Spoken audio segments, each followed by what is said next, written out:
Hello chess fans, this is Rick from Chess to Impress. Magnus Carlsen once said, "Why did I have to be born without any chess talent?"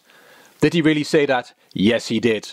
But he did not say that as the world champion. He said that when he was 12 years old and had a very bad tournament.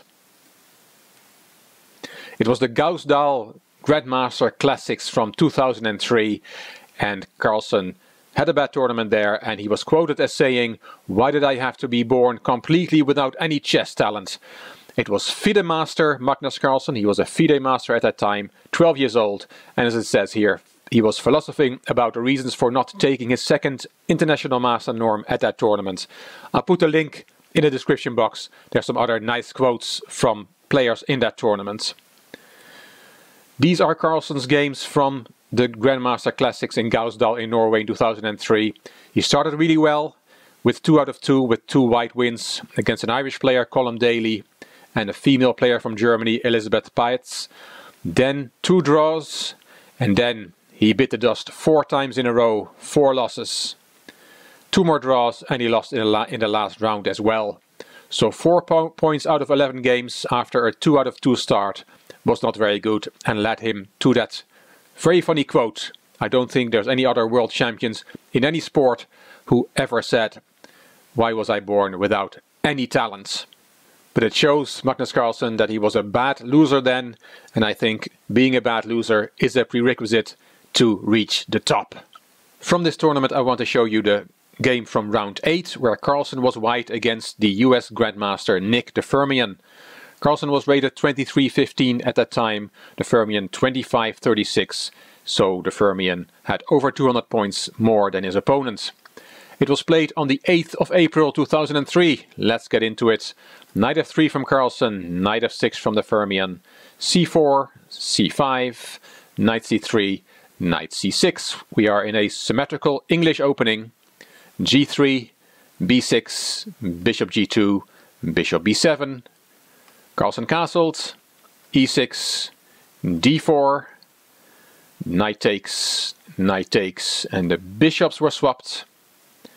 C takes d4, and queen takes d4. Bishop e7, rook d1, black castled, b3, queen c7. Not much to comment, both players are developing. Bishop b2, rook fd8, and here the great Misha Tal played queen d3 in a game against the US Grandmaster Joel Benjamin in San Francisco 1991, 1 year before his death. But Carlsen played queen f4, which is also a move that was played before. De Firmian was known for playing this setup, so Carlsen must have been prepared. The queens were swapped. Looks like an ugly pawn formation on the king side for white, but it's not so bad. a6, and here king f3 was played by the great Bent Larsen against Nick de Firmian, so the same black player, in the New York Open of 1988. So de Firmian knew this position very well. Instead of king f3, Carlsen decided on the rook d3. Rook ab8, a4, king f8, rook a d1, doubling on the d-file, rook b7, king f3, king e8, and here Carlsen played e3, advancing slowly.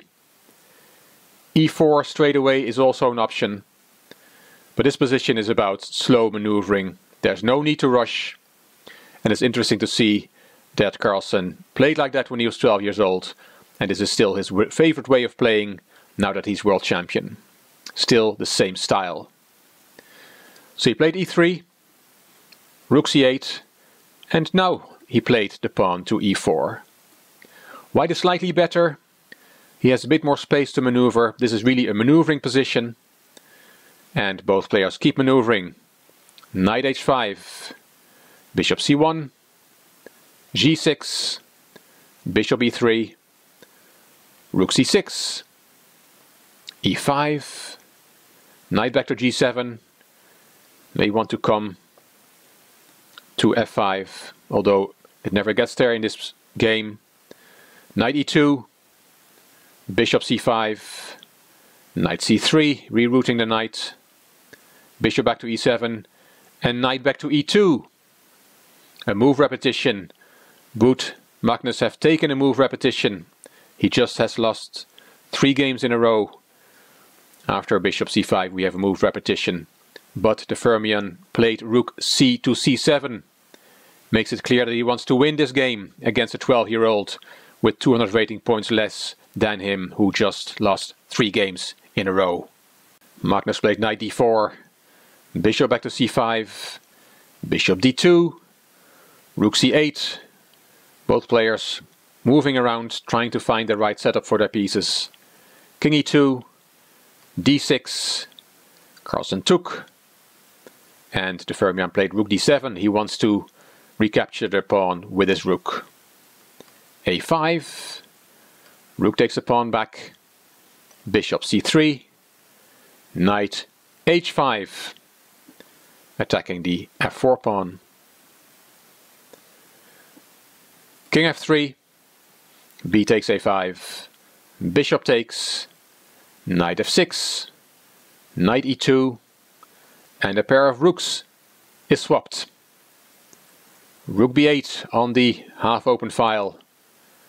Bishop attacks the rook, rook b7, and bishop comes into the nice square on e5, attacking the knight. Knight d7, attacking the bishop. Bishop went to d4, and that bishop was swapped. Knight takes back because the rook has to keep protecting the b-pawn.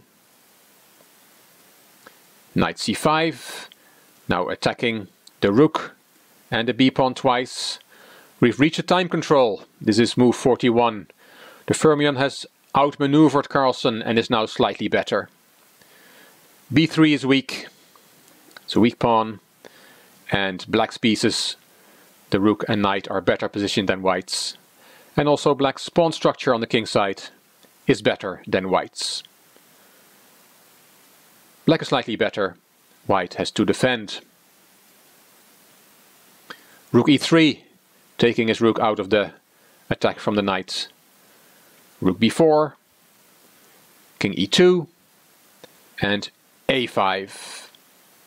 Here Carlsen made a mistake. What he should have played here is rook e5, hitting the knight.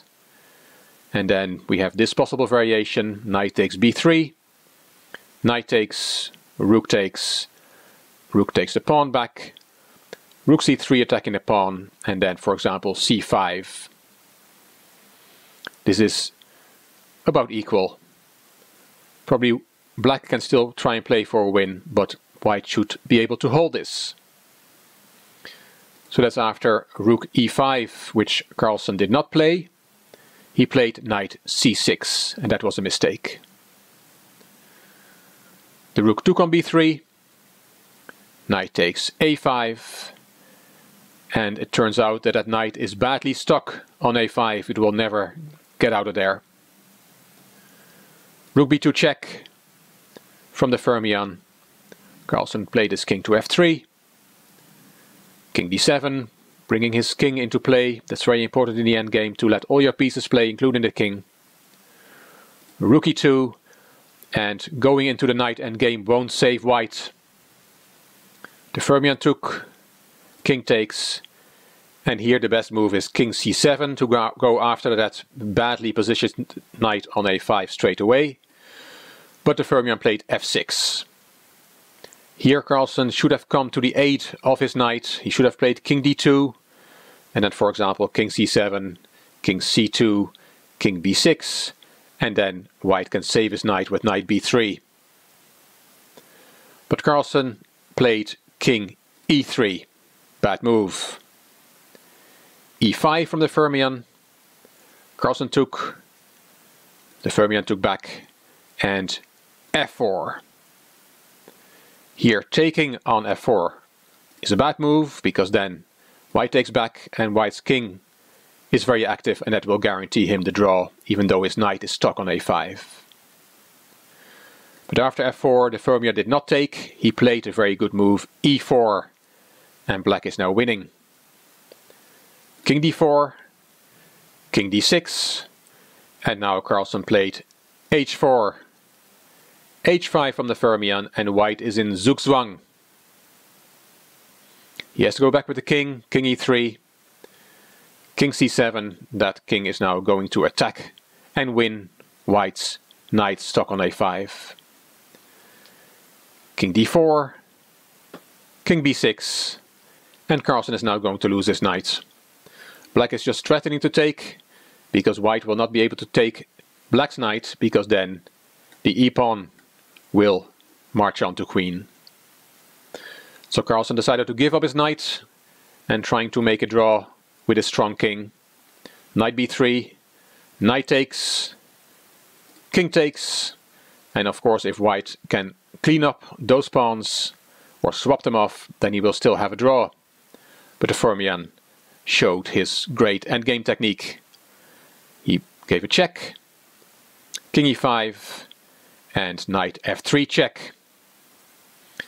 If now you try to clean up those pawns with king f6, it doesn't work because of knight takes h4, protecting the g-pawn, king g5, knight f3 check, and if you then take on g6, there will be h4, and that pawn will walk through, and this one will not. It will be stopped by the knight. So after knight f3 check, Carlsen did not go to f6. He went to d6, and trying to get this pawn to give enough counterplay for the draw. But after knight takes h4, Carlsen saw that was not an option, and he resigned here and lost his 4th game in a row in this tournament. Let's see why he resigned. If he tries to play up the c-pawn, which looks like a very strong pawn, c5 check, then king b5, c6, it looks very good for white for a second, but there is knight f5 check, king d7, king b6, c7, the pawn is almost there. Is white going to win? No, he's not. Knight e7 is a very nice move, which finishes the game.